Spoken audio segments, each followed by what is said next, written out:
Hi. For those of you who don't know me, I am Carolyn Barb Sadler, daughter of Earl and Martha Barb. First of all, I would like to say thank you. Thank you to Dad for your love, care, and companionship for Mom. Thank you to friends, family, neighbors, Pastor Mona, St. Andrew Presbyterian Church members, Westminster Village, residents and staff, and all who might be watching this service. But especially I want to say thank you to Mom. I don't think we said it often enough or deeply enough to you when you were here. Sure, we said thank you for Christmas and birthday gifts, as you taught us, for wonderful food you made, visits, or help you gave. But I don't think we thanked you for the life you gave us, the family you gave us, the love you gave us, what you taught us and showed us and shared with us, and most of all, for devoting yourself to us.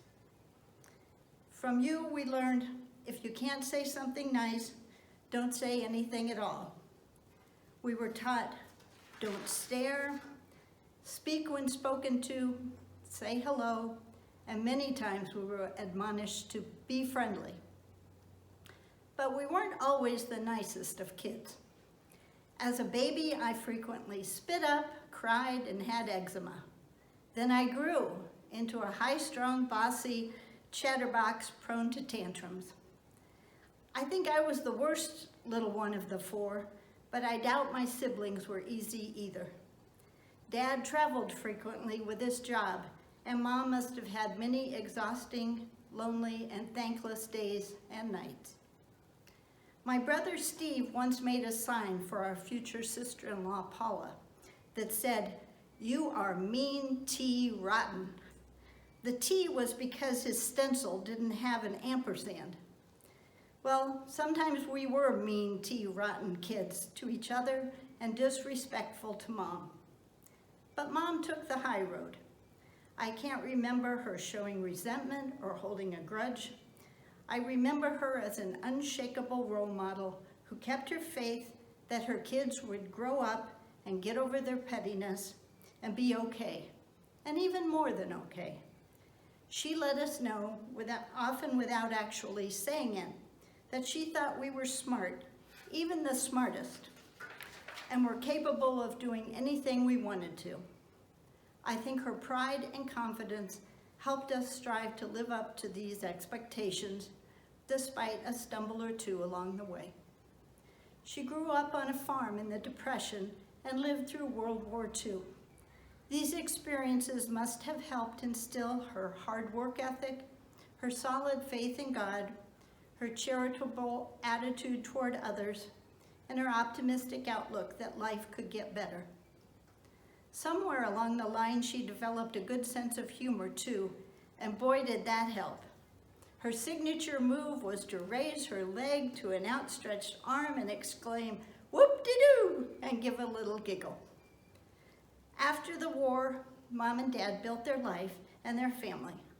Mom's role was feeding, clothing, and caring for their 4 children, making friends in the neighborhood, and being active in the Presbyterian Church. As time permitted, she became an excellent bridge player, a gourmet cook, an accomplished seamstress, an organized and welcoming hostess, and even vice president of EMAR, the company Mom and Dad founded. She read the daily newspaper, including the bridge column, keeping up with politics and sports.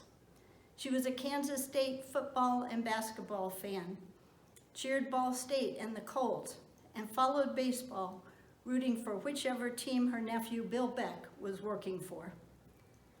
Mom was dependable, informed, pleasant, kind, encouraging, fun, and faithful. She loved Dad. She loved her 4 children and our 3 spouses. She loved her grandchildren, their spouses, and her great-grandchildren very much, and always wanted to hear their news. She loved her extended family and community. She always hoped for the best for everyone. My husband Neil and I last saw Mom on Saturday afternoon, March 22nd, about a week before she died. She had been in a long, deep sleep from which she could not be awoken. Dad had been told she might not make it through the weekend. To our delight, she rallied that afternoon. She ate, she asked how we were, and I held her hand for a long time despite the COVID pandemic.